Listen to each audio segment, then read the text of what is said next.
Assalamualaikum warahmatullahi wabarakatuh. Bismillah, alhamdulillah, salatu wassalamu ala rasulillah wa ala alihi wa sahbihi wa man walah. Wala hawla wala quwwata illa billah, amma ba'du. Mari sama-sama kita lanjutkan kajian kita kepada kajian sirah nabawiyah. Sebelumnya nurahib bihuduri akhina al-fadil al-ustaz Fajar. Doakan beliau mudah-mudahan diberikan kesehatan selalu, kebugaran dalam badannya, kesehatan jasmani dan rohaninya, dan semua amal ibadahnya diterima oleh Allah Subhanahu wa taala sebagai bentuk keikhlasan dia. Amin ya rabbal alamin. Mari kita lanjutkan kajian kita, yaitu mengenai sirah nabawiyah, tentang bagaimana perjalanan hidup Rasulullah sallallahu alaihi wasallam, kedua kita, panutan kita, teladan kita, Nabi kita Muhammad sallallahu alaihi wasallam. Kemudian kita bisa ambil ibrah, pelajaran kehidupan, teladan untuk dipraktikkan ke dalam, diaplikasikan ke dalam kehidupan kita masing-masing. Insyaallah pada pembahasan selanjutnya, yaitu adalah masih dalam taraf sebelum Rasulullah SAW diutus menjadi seorang Rasul. Zaman mudanya Rasulullah sallallahu alaihi wasallam.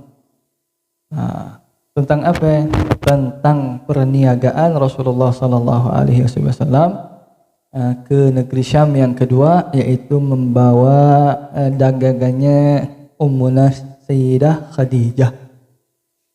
Gimana ceritanya Rasulullah SAW? Sebagaimana yang kalian udah tahu kemarin, masa rebajanya kan pernah diajak ke Syam oleh pamannya, yaitu Abu Thalib, dalam perdagangan perniagaan, tapi suruh balik sama pendeta Bahira.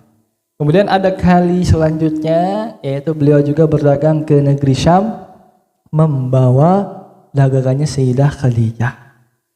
Perlu diketahui Sayyidah Khadijah ini radhiyallahu anha pada masanya adalah apa, kalau kita bilang perempuan tapi jadi tokoh, perempuan tapi tokoh di kalangannya.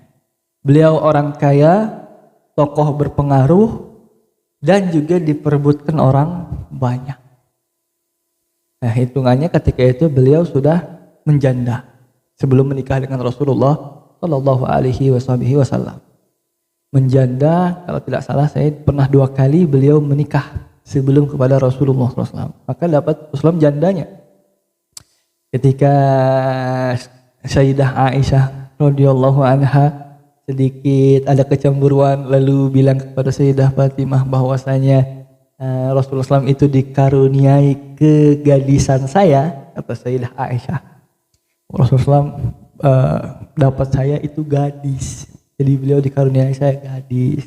Niatnya, mohon maaf, mau kecemburuan terhadap ibunya Sayyidah Fatimah, yaitu Sayyidah Khadijah. Ya, kan dapetnya Rasulullah dapat Sayyidah Khadijah janda, bagusan aku dong gadis. Ya. Lalu ini cemburu aja, wajar seorang perempuan cemburu dengan madunya. Bahkan sudah wafatnya Sayyidah Khadijah tuh beliau ngomong begitu Sayyidah Aisyah.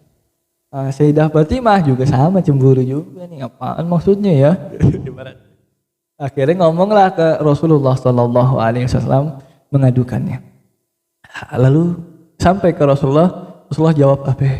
Katakan pada dia, kalau aku telah dikaruniai akan kegadisannya, maka Khadijah telah dikaruniai akan keperjakaanku. Ya, mau main hebat-hebatan engkau. Kalau engkau yang menjadi karunia atau memberikan melalui nikah itu kegadisanmu, kau nikah aku dengan gadis, tapi kalau aku yang berikan keperjakaan kepada dia.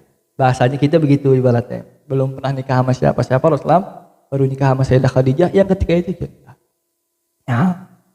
Nah itu Sayyidah Khadijah punya kedudukan penting di kalangan masyarakat Quraisy. Pedagang, kaya, dan berpengaruh, jadi rebutan orang banyak. Berapa kali sudah dilamar oleh orang lain, tapi kemudian ditolak-tolak oleh Sayyidah Khadijah.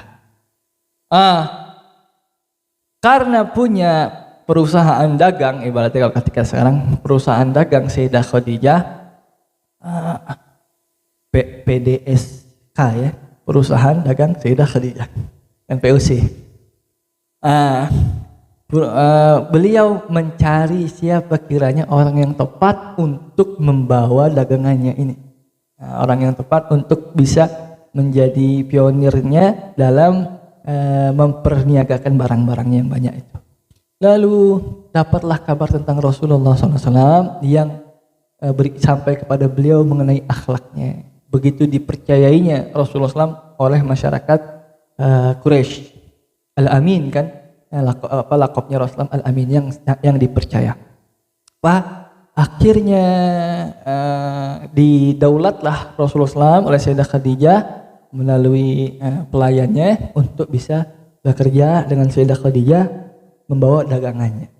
Tuh, coba ingat lagi nih, berarti dari semenjak mudanya Rasulullah SAW sudah mandiri, begitu mandirinya mau bekerja Rasulullah SAW, berdagang atau bahkan menjadi karyawan orang lain. Jadi bukan suatu kehinaan, ya, bukan suatu kerendahan, selama niatnya betul baik. Bawalah Rasulullah SAW dagangannya Sayyidah Khadijah. Bawa dagangan Sayyidah Khadijah. Allahumma sholli ala Sayyidina Muhammad. Didampingi oleh pelayannya, khadimnya atau abadnya, budaknya Sayyidah Khadijah, yaitu namanya Maisarah. Ingat-ingat nih, Maisarah nih nama laki apa nama perempuan? Nama laki aslinya. Cuman di Indonesia banyak dipakai buat ngasih nama perempuan. Lantaran apa ya? Lantaran ada kondeknya itu di akhir, Maisarah, tak marbutuh. Ya, kiranya perempuan, padahal laki. Masa iya yang didampingin buat dagang cewek perjalanan jauh, ya kan? Laki-laki, Maisarah laki-laki. Banyak nama laki-laki yang akhirnya tak marbutuh, nggak mesti perempuan. Tolha, Hamzah itu kan akhirnya tak marbutuh semua, tapi laki-laki. Hati-hati ya, pilih nama anak nanti perempuan nama Maisarah takutnya berkumis atau jenggotan, kan bahaya juga. Berdaganglah Rasulullah. Nah di sini banyak mujizat. Irhas ya, kita bilangnya irhas itu hal khariqul adah, di luar kebiasaan yang dialami oleh seorang calon nabi, disaksikan oleh Maisarah ini. Disaksikan oleh Maisarah, apa salah satunya adalah kalau kita baca di kasidahnya, man yuzilluhul ghamamah, dialah Rasulullah SAW yang dinaungi, dilindungi, diteduhkan oleh ghamamah, awan. Kemana jalan Rasulullah SAW, padahal di Jazirah Arab, ya, tandus, gurun pasir sana sini, tapi tidak pernah kepanasan Rasulullah SAW dan orang yang bersama aja Maisarah, karena dilindungi dengan awan kemana-mana itu. Awan kinton, awan apa itu, pokoknya melindungi Rasulullah SAW. Ini dilihat oleh Maisarah sendiri. Selain itu khariqul adah. Selain itu dalam hal perniagaan juga banyak hal yang membuat takjub Maisarah melihatnya, yaitu betapa keberkahan itu datang ketika yang mengampuk perdagangan itu Rasulullah SAW. Yang mendagangkan dagangannya Sayyidah Khadijah itu Rasulullah SAW. Keuntungan berlipat-lipat ganda dibandingkan orang-orang sebelumnya yang membawa dagangan itu. Karena Rasulullah punya thariqah sendiri jualannya. Gimana thariqahnya Rasulullah SAW? Thariqahnya Rasulullah kalau berdagang, salah satunya adalah tentunya beliau Al-Amin, nggak pernah bohong. Yang wajib-wajib pasti tidak mengurangi timbangan, apa adanya menyatakan kalau ada aib dibilang ada aibnya, kalau bagus dibilang bagus, nggak nutup-nutupin. Nggak, kalau kita kan kadang biar laku ya, masih ini baru kemarin, masih ada kardusnya toh. Kalau masih disegel dan sebagainya. Kalau Rasulullah SAW enggak, udah apa adanya, diterangkan kalau ada aibnya di mana, lain sebagainya. Lebih daripada itu yang menakjubkan. Kalau jualan Rasulullah itu bilang begini, saya ini modalnya sekian, kau mau kasih untung berapa silahkan. Ada orang jualan begitu sekarang. Jualan lato-lato. Saya modalnya 3.000. Mau berapa terserah dah, asal jangan di bawah 10.000 aja. Itu ya. Rasulullah begitu.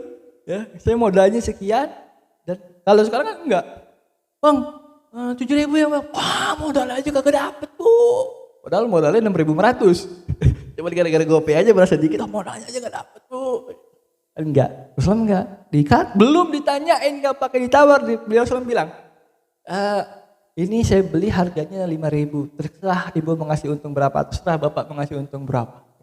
Nah ini bagus juga ada praktek ini buat menghindari emak-emak tukang nawar.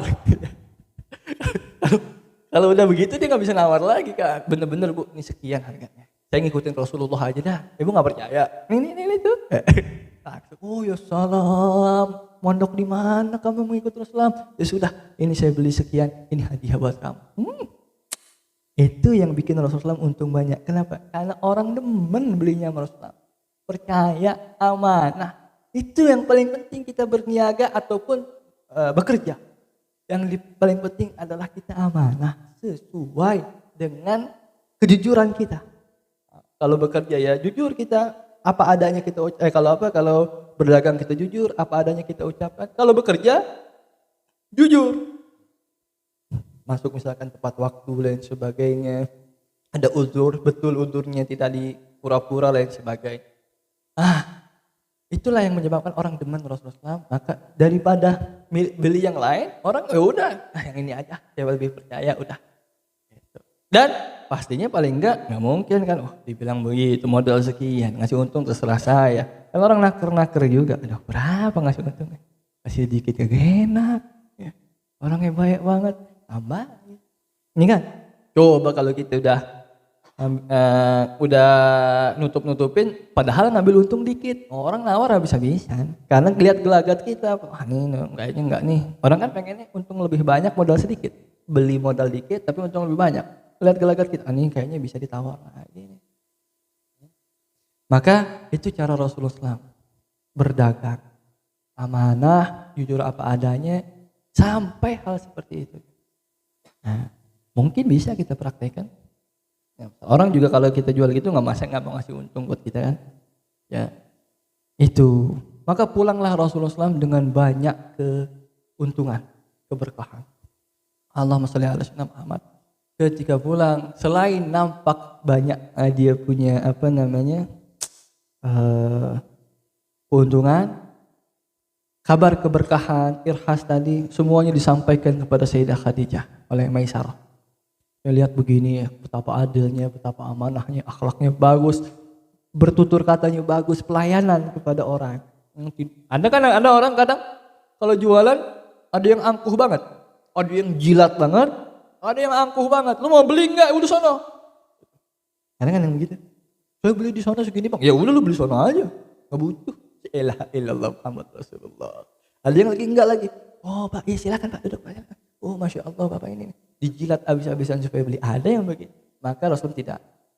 Akhlak sebagaimana wa khaliqin nas bi khuluqin hasanin, bermuamalah dengan manusia dengan akhlak yang baik, itu yang Rasul praktekkan tanpa berlebay-lebay, tanpa menjilat lain sebagainya. Allahumma sholli ala sayyidina Muhammad. Ini belum jadi nabi nih, belum jadi nabi, masih calon nabi. Sampai berita itu kepada Sayyidah Khadijah. Sayyidah Khadijah akhirnya timbul bibit-bibit cinta di hatinya. Akhlak cintanya karena kepribadiannya yang indah, bukan hanya wajah belaka. Itu yang bikin kita tidak nyesel. Hati yang belum nikah, patokan ukurnya menikah jangan semata kita patok kepada wajah dan paras belaka. Kenapa? Karena wajah alat tangkapnya adalah mata. Mata itu lemah, dhaif. Buktinya apa? Saya nggak bisa ngelihat si Ucup lagi ngapain tangan kirinya itu, karena kalingan tembok. Berarti kan nipu dia. Bisa garuk-garuk apa? Bisa jimpen apa? Kan? Nggak tahu. Atau mungkin orang yang kita lihat ganteng, kita lihat cantik, terpesona kita. Coba dah lihat pakai apa namanya? Mikroskop yang zoom itu, Coba lihat. Kalau nggak bopeng itu muka ini aneh, mukanya bulu pori-pori lain sebagainya. Coba kalau ente dikasih penglihatan sebagaimana penglihatan mikroskop. Tiap lihat orang mukanya bopeng, bukan lihat yang ganteng-ganteng, bukan yang cantik-cantik. Apa bisa ente jatuh cinta sama orang karena kecantikannya? Nggak bisa, semuanya jelek. Apalagi kalau udah ada binatang-binatang, kan ada tuh. Apa tungau atau apa yang nggak tahu tuh yang binatang mikroba di sini. Ya, berarti mata menipu. Lihat pakai mata hati. Gimana lihat pakai mata hati? Lihat keistiqomahannya, lihat akhlaknya. Nah, bagi yang mau calon nikah nanti nih, tidak akan menyesal. Lihat wajahnya saja akan menyesal, karena wajah akan sirna. Tapi kalau hati, akhlak sampai tua tidak akan sirna. Kau akan dijadikan raja olehnya. Coba lah. Oh tapi saat saya ini kan laki-laki, mungkin nafsunya gitu. Saya takut kalau misalkan saya nggak cari yang cantik, itu saya tergoda. Kan begitu peribahasanya. Rumput tetangga lebih hijau daripada rumput sendiri. Ya akhi, kalau udah di bawah hawa nafsu, ente nikah yang cantik, nanti udah nikah orang lain akan lebih cantik. Mau padahal orang semuanya nganggap cantik yang istri kita dibanding yang kita demen. Kedua, jadi ada kisahnya itu kan, orang nikah, temen banget nikah, kenapa? Orang cari yang cantik lagi, ikutin hawa nafsu. Yuk, nikah nih cantik, oh nikah, pas udah nikah, aduh jelek juga akhirnya. Nikah lagi, cantik, jelek lagi, di matanya gitu, berubah. Siapa? Zuyyina linnasi hubbus syahwati minan nisa. Telah dihiasi buat manusia syahwat, cintaan terhadap syahwat kepada wanita. Nah, bahkan dalam ayat Al-Quran yang maknanya inna kaida syaitani kana dhaif. Tipu daya setan dhaif, lemah. Tapi di ayat lain tipu daya wanita azim. Kata Allah Ta'ala, besar, cuk. Tipu dayanya berat kan? Wanita daripada setan. Bukan berarti wanitanya yang menipu, tidak. Kita aja yang ketipu sama hiasan-hiasan itu. Tidak. Maka jangan lakernya tadi ceritanya nikah sampai nggak ketemu lagi yang cantik buat dia, karena semua dianggap sudah jelek semua, udah ketemu yang macam-macam dia. Hawa nafsu ngikut sampai naudzubillah min zalik, ketika semuanya tidak cantik manusia dilihat mohon maaf ceritanya memang begitu. Dilihat anjing dianggap lebih cantik daripada orang-orang perempuan-perempuan yang sudah dia nikahi. Kenapa? Hawa nafsu. Ya, maka jangan jadi tolak ukur. Boleh jadi tolak ukur ketika yang utama sudah engkau mantapkannya itu agama, akhlaknya. Kalau agamanya, akhlaknya udah bagus, cantik pula dia, wih deh, nikmat. Ada Habib siapa ya? Habib siapa tanyain, tanya lupa. Tapi salah satu Habib pernah tanya, Habib, tolong doain saya dong, doain supaya 4 tolak ukur wanita dinikahi, cantiknya, nasabnya, hartanya, dan agamanya paling penting, itu saya bisa dapat. Apa jawab Habibnya? Kalau itu mah jangan ente dulu yang dapat, aneh aja dulu. Kenapa? Karena nadir, jarang-jarang. Jangankan semua, 2 biji aja. Akhlak sama cantik, akhlak sama kaya, akhlak sama nasabnya bagus, itu udah jarang banget. Maka kalau emang jarang, udahlah, gak usah banyak-banyak. Yang akhlaknya bagus. Ente jadi raja, niscaya ente akan lihat dia cantik selamanya. Nah, dunia mata wa khairu mata'iha al-mar'ah solehah. Dunia itu hanya perhiasan. Sebaik-baik perhiasannya wanita yang soleh. Siapa wanita soleh? Alladzi idza nadhara ilaiha sarratka atau sarrathu. Perempuan yang soleh adalah, istri yang soleh adalah ketika kita ngelihat aja udah menyenangkan kita. Cari yang begitu ya. Ntar kalau SMA ntar kalau udah kelas 3 mau pacaran cari yang begitu. La haula wala quwata illa billah. Dan pacaran, kalau udah pacaran udah pasti enggak soleh. Dalam situ titik. Itu masalah lu. Kemudian bisa diperbaiki, bisa. Maksudnya kita jadikan soleh. Kita aja juga kan sama. Emang kita udah soleh belum tentu juga. Kita perbaiki diri. Makin hari kita makin memperbaiki lagi. Mudah-mudahan kita dan juga bersama istri kita makin hari makin baik, makin termasuk orang-orang yang soleh, mencintai Allah Ta'ala dan saling mencintai karena Allah Ta'ala. Porosnya, cintai orang karena Allah Ta'ala. Dah titik soal-soal itu ya. Jangan kemanjangan, karena ini lagi emang lagi masaknya soalnya kan. Tamam. Allahumma sholli ala sayyidina Muhammad. Lalu melihat itu, apa dia punya nama? Benih-benih cinta tumbuh di hatinya Sayyidah Khadijah. Lalu adalah keinginan Sayyidah Khadijah untuk meminang Rasulullah SAW. Bahasa kitanya meminang, padahal yang dipinang tetap Sayyidah Khadijah. Cuman keburu diambil orang, yang Rasulullah satu-satunya di dunia kan, keburu diambil orang, maka tidak malu dia untuk mengutarakan terlebih dahulu lewat kerabatnya atau orang lain, orang ketiga. Maka sejatinya yang ngelamar itu Sayyidah Khadijah, bukan Rasulullah. Ya, itu. Maka menikahlah Sayyidah Khadijah dengan Rasulullah SAW. Allahumma sholli ala Sayyidina Muhammad. Di umur ketika Rasulullah itu 25 tahun, Sayyidah Khadijah 40 tahun. 40 tahun. 25 tahun itu lagi, kalau manusia normal lagi sedang puncak-puncaknya hawa nafsu, lihatulillah, ya kan? Lagi tinggi-tinggi hawa nafsu. Ada syubhat bilang Rasulullah nikah banyak banget, dibilang Rasulullah maniak dan sebagainya. Bukan maniak Mobile Legend ya, maniak. Nah, maniak yang itu, maniak apalah itu ya namanya maniak. Jawabannya itu, kalau betul maniak, kenapa dikala puncak-puncak hawa nafsunya malah menikah kepada wanita yang 40 tahun, usianya terlampau jauh 15 tahun dibanding Rasulullah SAW. Berarti bukan itu jadi tolak ukur. Buktinya apa? Yang tolak ukur adalah karena Allah Ta'ala. Itu sudah dipersiapkan oleh Allah Ta'ala. Karena kemudian yang paling membela Rasulullah adalah istrinya Rasulullah sendiri, yaitu Sayyidah Khadijah. Bela pakai harta, bela pakai nyawa, jiwa, raga. Jadilah Sayyidah Khadijah itu karpet buat Rasulullah yang nyaman ditiduri, nyaman ditempati. Rasulullah menjadi tiang buat dia. Wallahu a'lam bishawab. Berhubung adzan, mudah-mudahan bisa diambil ibrah ya.